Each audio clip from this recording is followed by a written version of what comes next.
I was in my room, lost in the usual routine of homework, scribbling down notes while the soft hum of the ceiling fan filled the silence. It was just another evening, nothing unusual, nothing out of place. Then, from downstairs, I heard my mother's voice. "Come down for dinner, sweetheart." Pushing back my chair, I stood up and took a step toward the door. But before I could even reach the hallway, a sudden force yanked me sideways. A hand, firm and desperate, clamped over my wrist and pulled me into the laundry room beside the staircase. My heart nearly stopped. I struggled, twisting to break free until I saw who it was. It was my mother. But that didn't make sense. My mother was downstairs. I had just heard her. She was breathing hard, her grip trembling but unrelenting. Her eyes red, watery, and wide with fear locked onto mine. "Don't go down there, honey," she whispered, her voice shaking. I heard it too. A chill ran through me. My mind refused to process what she was saying. What do you mean?" I whispered back. She held a finger to her lips. "Shh."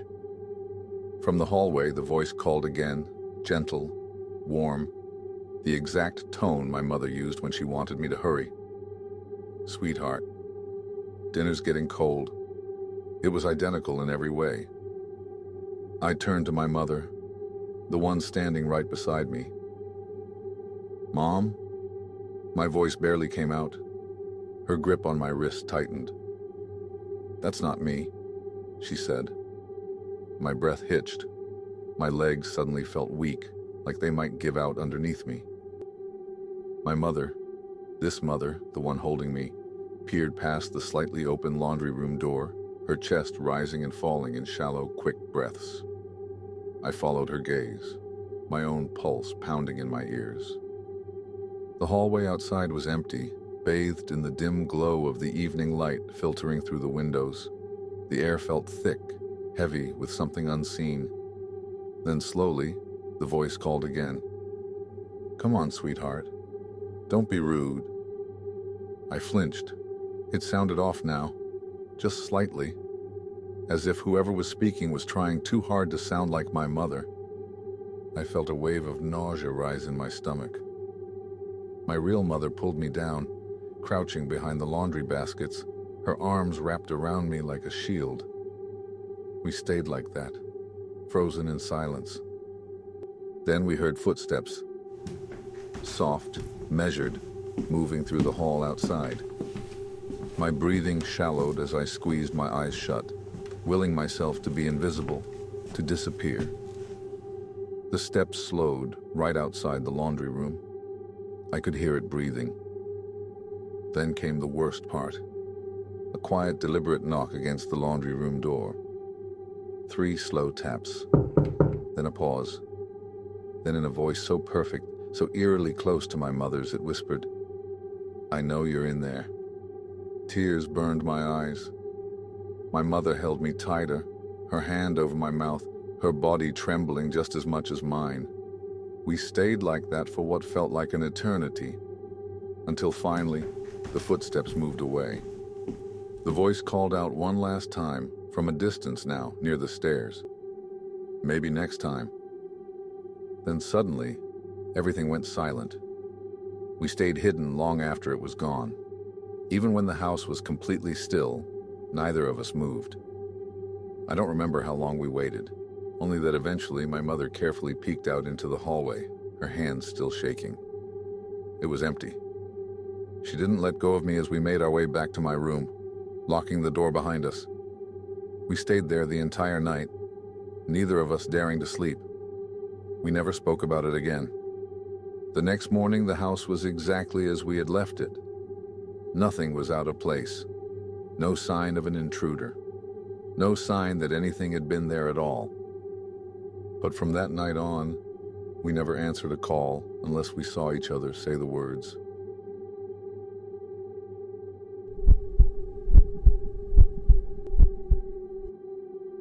I always made sure to say goodnight to my son. It was our little routine, something that helped him sleep. Every night without fail, I'd tuck him in, kiss his forehead, and check for monsters under his bed. He was 7 at that age.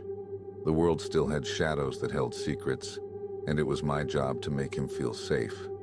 That night wasn't any different, or at least I thought it wasn't.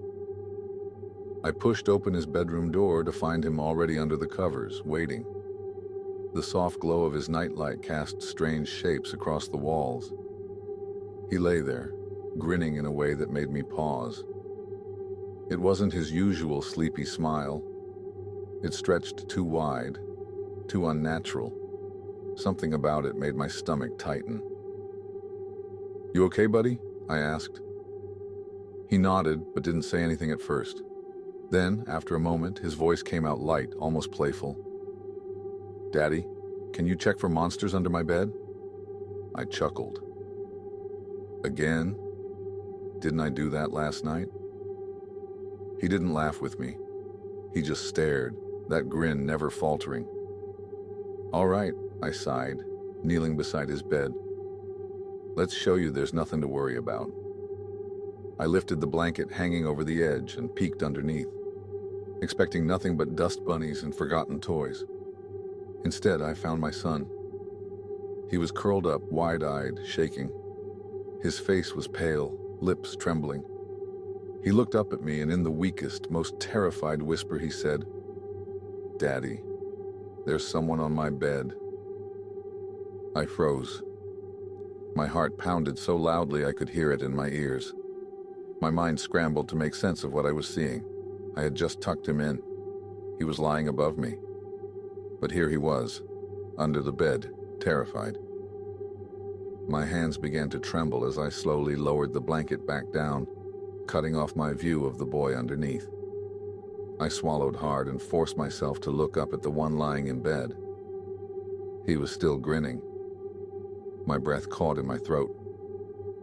That thing in my son's bed wasn't moving, not in the way a child should. It wasn't breathing, wasn't blinking. It just stared at me with that frozen, stretched smile. I felt something cold crawl down my spine. I wanted to reach for my son under the bed, pull him out and run, but I couldn't move. My body refused. It was like that grin had paralyzed me, locking me in place with an unseen force. Then, it spoke. "You should turn off the light now, Daddy." The voice was my son's, but not quite. It was slightly distorted, like a recording played at the wrong speed. Too high, too low, all at once. My hands clenched into fists, my nails digging into my palms as I fought against the terror pressing down on me. I couldn't let this thing know how scared I was. Very slowly, I reached under the bed and wrapped my fingers around my son's wrist. He was shaking. I gave it a reassuring squeeze before gripping him tightly. Then, with all the strength I had, I yanked him out. The second he was free, he latched onto me, burying his face into my chest. I could feel his little heart hammering against me, his sobs muffled in my shirt. I didn't dare look back at the bed. I grabbed him and ran. Out of his room, down the hallway, nearly stumbling in my panic. I could hear something behind us, shifting, moving. A rustling sound like sheets being pulled away.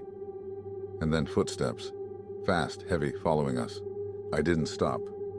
I bolted down the stairs, threw open the front door, and ran into the night with my son clutched against me. We didn't go back. Not that night. Not ever. The house is still there, I assume. Someone else probably lives in it now. Maybe another family, tucking their child in at night, checking under the bed to calm their fears. I wonder if they ever see it.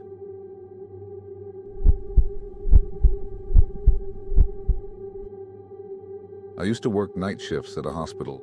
Long, quiet hours filled with the steady hum of machines and the occasional murmur of late-night conversations between nurses.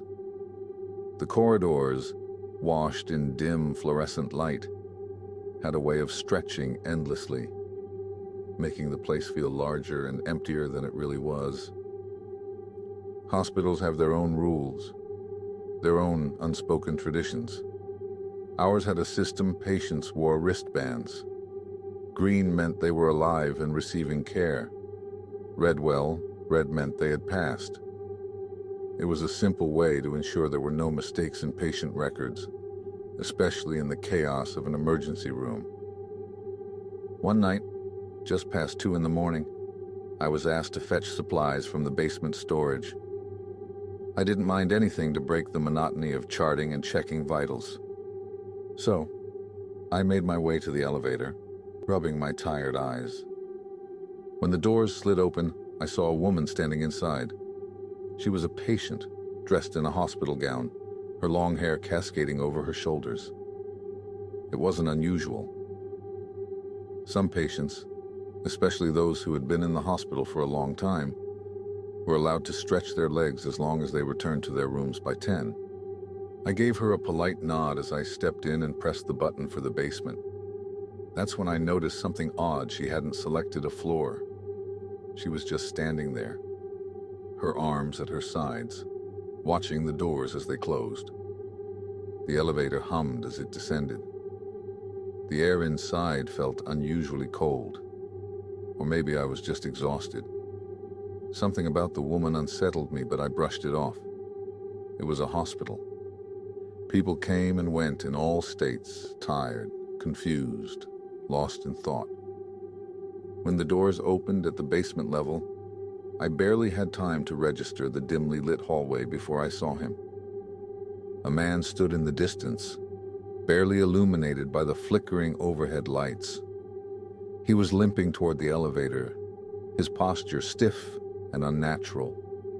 Something about the way he moved sent a chill crawling up my spine. He looked wrong. Panic flickered in my chest. I didn't know why, I couldn't explain it, but I felt an overwhelming urge to keep him away. Without thinking, I slammed my hand against the closed doors button. The woman beside me gasped. "Why did you do that?" she asked, turning to me with a look of shock. "He was trying to use the lift."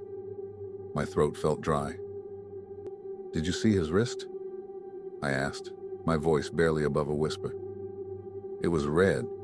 I was there when he died. I did his surgery last night." Silence stretched between us. Then, slowly, she lifted her arm. Her wrist was red. I didn't breathe. I couldn't. The elevator felt suffocatingly small, the walls pressing in. My mind screamed at me to move, to do something, but my body was frozen in place. She smiled just slightly, just enough for something cold to trickle down my spine. The elevator stopped. The doors opened to my floor. The lights of the hospital never looked so bright, so welcoming. I stepped out without hesitation, my heart hammering in my chest. I didn't dare turn back. I didn't dare look at her again. The doors slid shut behind me, and the elevator continued its ascent. I didn't speak of that night for a long time. I told myself it was exhaustion, a hallucination brought on by too little sleep and too many long shifts. But sometimes, even now, I wonder. Because when I checked the patient logs the next morning, there was no record of her ever being admitted.